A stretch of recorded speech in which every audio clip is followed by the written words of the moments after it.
Before I start off today's video, I'm trying out a new microphone if you couldn't tell already. I'm still pretty unsure about it myself just because I've always been used to using a headset, and this is my first studio-ish quality microphone that I'm trying out for the first time. So let me know how you guys like it in the comments, because like I said, I'm pretty unsure about it, and if it sounds a lot different, I apologize. So with that being said, let's get on with today's video.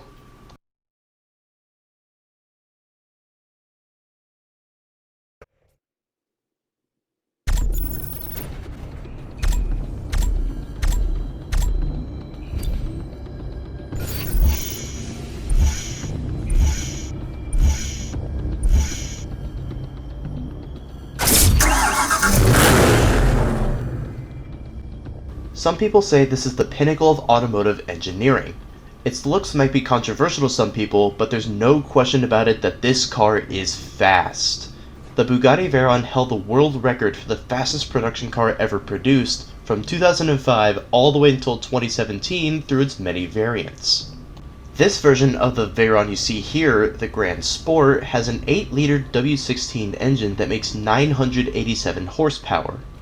I'm covering this version of the Veyron just because this was the last car you got as a racer in the base Hot Pursuit, and the regular 16.4 wasn't added until later DLC, and I will be covering it at a later point, but also the Grand Sport has 3 events that feature it, and it has a 4th event that features it as a cop version, and I will be talking about that as well.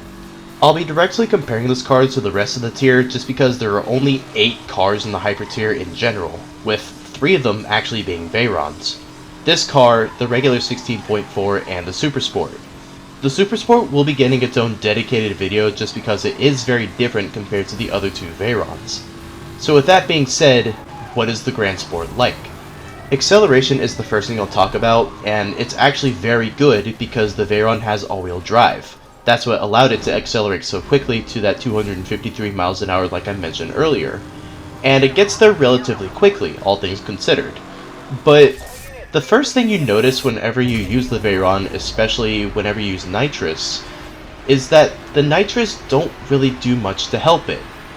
And I don't know if that was intentional or not, but I genuinely could not find a distinguishable difference between regular acceleration and acceleration with nitrous. Even though the all-wheel drive definitely helps with its overall acceleration, I will dock it some points for that just because it can't use one of the main features that this game has. Well, it can, it's just not very useful with it. And for that reason, I think the McLaren F1 and the Gumpert outdo it in acceleration just because they're able to pick up speed a lot quicker with their nitrous activated. One thing that the Veyron is also known for is being very heavy. And I think that this is both a good and a bad point. The good is that I think the Veyron is the best car in the tier for Hot Pursuits, especially when the rest of the tier is very lightweight. The Gumpert and the McLaren F1 specifically, both cars of which you've encountered in Hot Pursuits as interceptors. And I will also mention the Koenigseggs in the tier because I wouldn't say that those are the most lightweight cars, but they are notably lighter than the Veyron. And because of that, every car in the tier, aside from the other Veyrons, take extra damage from direct attacks. And I think this can definitely work to its benefit, especially when it's trying to escape some sticky situations. That added weight should come with a pretty obvious downside, I would think, and that would be its handling. But I don't want to say that it's a bad handling car at all. In fact, I would say that it's actually pretty good. But just compared to the rest of the tier, especially the Gumpert, and especially so the F1, it inhibits its ability to take turns as effectively. And even compared to the Koenigseggs of the tier, I would say, it doesn't feel as precise. I want to touch on the Veyron's nitrous capabilities once again, and I think it actually provides a pretty unique advantage. And that is that it doesn't need to be in the oncoming lane to gain additional speed from the nitrous. What I mean by that is you can stay in the not oncoming lane and you can keep up with cars that are accelerating with nitrous, and if they do pass you, just get behind them and draft them for additional speed. And you can overtake them once they run out of nitrous. Okay, so I explained this miserably, What I was essentially trying to say was you can take less risks by not being in the oncoming lane because you have more time to react to traffic. The Veyron's accelerating capabilities are strong enough to the point where it can keep up with your opponents who are using nitrous, and especially so if you get behind them while you're drafting.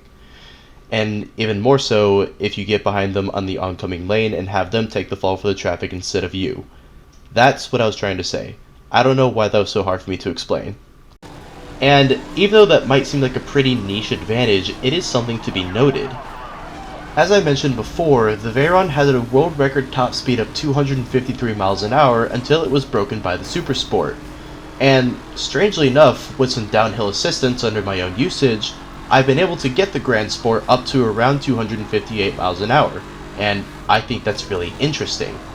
Like I mentioned before, the Veyron Grand Sport has 3 events that directly feature it, and here they are on screen now.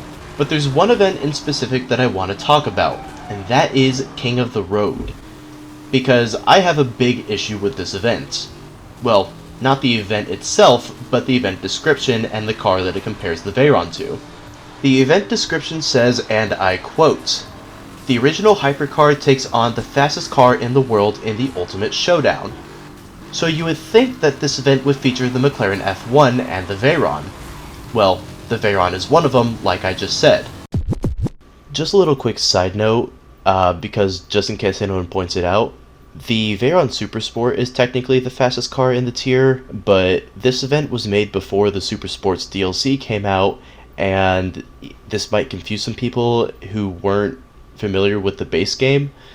But the Grand Sport was the fastest car in the tier before the Super Sports DLC came out. So that's why the Grand Sport is featured instead of the Super Sport. Alright? Thanks.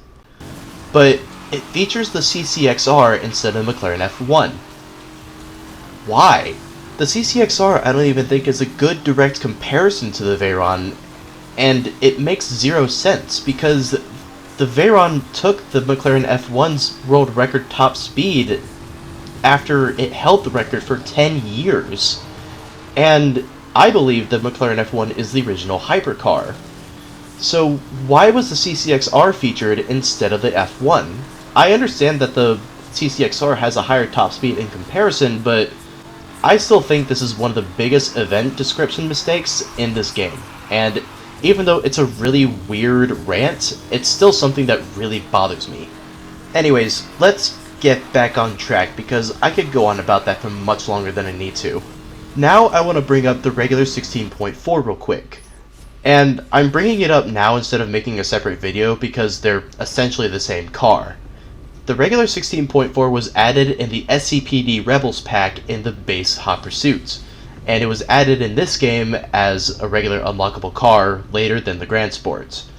And it has some notable differences. First is obviously the closed top, and personally I think it looks a lot better.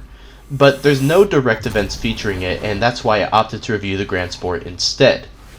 And the biggest difference, and I'll say that in quotes because it's not really a huge difference, but it has 1001 horsepower. And because of that, I've actually been able to get the regular 16.4 up to 261, which is the second fastest in the tier behind the F1. The added power also means that the regular 16.4 accelerates just a little bit quicker than the Grand Sport. It's not a huge difference, mind you, but it is still a difference and it should be noted. It is the better car on paper, but honestly, I wouldn't say it's too much of a tangible difference to say that the regular 16.4 would dominate the Grand Sport. It would really just depend on who's driving what car, but that's the only main difference.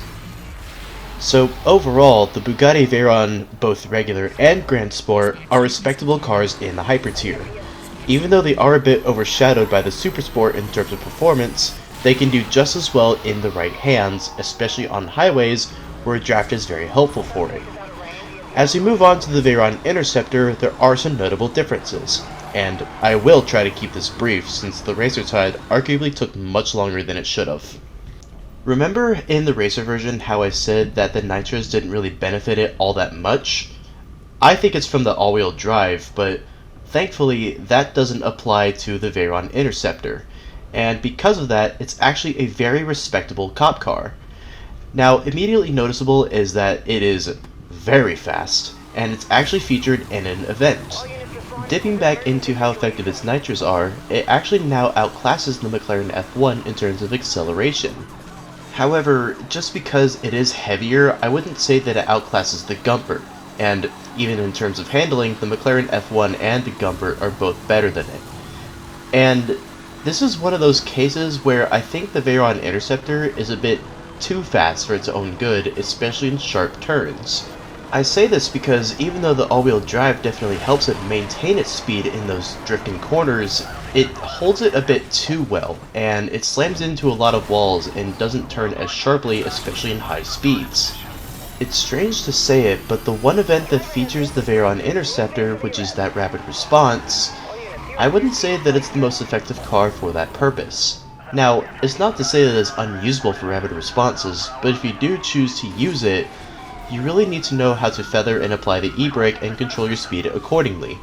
For that reason, and I think it should go without saying, but the Veyron should be used in more open roads and highways, so it can take full advantage of that 1001 horsepower and that 253 mile an hour top speed. And this is a bit of an interesting situation, because for that purpose, why not just use the Super Sport? Because it has 1200 horsepower and a higher top speed, which puts the 16.4 in a bit of an interesting situation. So, the Veyron for that reason finds itself to be a bit of a middle ground between the Super Sport's acceleration and top speed, but without the handling capabilities expected from lighter cars. But honestly, I think that's what the Veyron's meant to be, a middle ground, because it's unlocked after the F1 but before the Super Sport. But I think this is where it's hard to justify using the Veyron, because it's a bit unnecessary after you've unlocked the Super Sport. Now, just like with the racer version, I've been able to get the Veyron Interceptor up to about 256, and the speed limited by these special response unit cars is around 250, but both Veyrons, the regular and the Super Sport, find themselves to be a bit special, because they can accelerate to that top speed, but basically nothing more after that.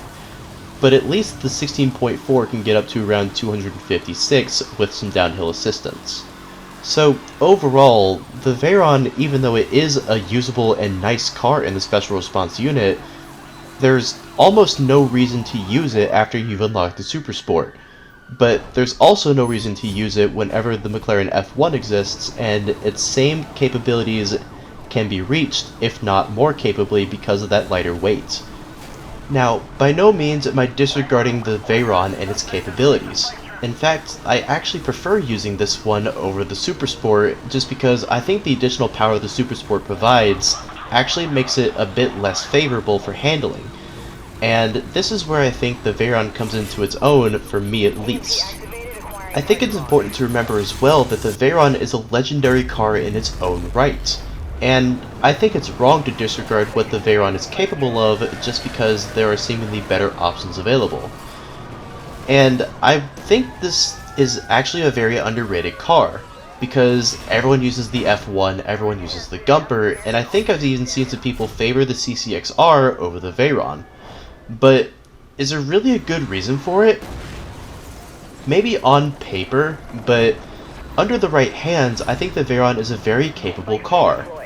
And even though I do consider myself to be an above-average player in this game, I think I can say with pretty strong confidence that I can make the Veyron work in the right situations.